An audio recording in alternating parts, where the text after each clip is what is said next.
Guys. 3 দিন যে পরিমাণে গরম পড়ছে তাতে 2 দিন পরে আর আমায় খুঁজে পাওয়া যাবে না গাইস। যতই গরম পড়ুক গাছা আমার চাই। আসলে তোমাদের একটা কথা বলা হয়নি গাইস, চায়ের সাথে আমি অবৈধ সম্পর্কে দেখলে তো আজকালকার দিনে কেউ সিঙ্গেল হয় না, কেউ না। আর যারা বিশ্বাস করছে না তাদের জন্য এই ছুটিটাই যথেষ্ট। এই না ইয়ার কি করছিলাম গাইস, মন দিয়ে খবরের কাগজ পড়ছিলাম, আমার কাজের কোনো খবর ছিল না, তাই ওকে চপের কাজে লাগিয়ে দিলাম। যাক কোনো তো একটা কাজে লেগেছে। যে পরিমাণে গরম পড়েছে সেইখানে এই গাছের পাতাগুলো দুলতে দেখা মানে একটা আশ্চর্যজনক বিষয় গাইস।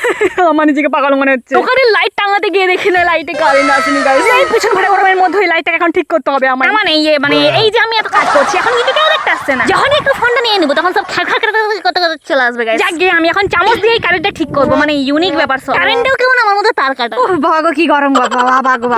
আমার কিন্তু নিজেকে এখন ইঞ্জিনিয়ার ফিল দিচ্ছে গাইস। আসলে গাইস ওই কারেন্টের জ্যাকটা নষ্ট হয়ে গেছিল, জ্যাক কিনতে গিয়ে আমি ওয়ারেস কিনে চলে আসছি ভাই। এনে আমার সাথে সাথে গিলেও নিয়েছি, কারণ ওকে বেশি ওয়েট করলে ওর আবার মাথা গরম হয়ে যেতে পারে গাইস। অনেক কাজকর্ম করে ফেলেছি গাইস, আমার একটু শক্তির দরকার, তাই গপ করে ডিম খেয়ে এমন ভাবে খাচ্ছিলাম যেন কেউ আমার থেকে কেড়ে নেবে গাইস, তাই জন্য গপ করে গিলে নিচ্ছিলাম। তারপর দেখি হঠাৎ করে লাইটটা জ্বলে উঠেছে গাইস। ফাইনালি আমি পেরেছি ইঞ্জিনিয়ার হতে গাইস। তাই তারপরে কিছুক্ষণ পরে দেখি রাস্তা ফাঁকা হয়ে গেছে গাইস। এখন টাটা।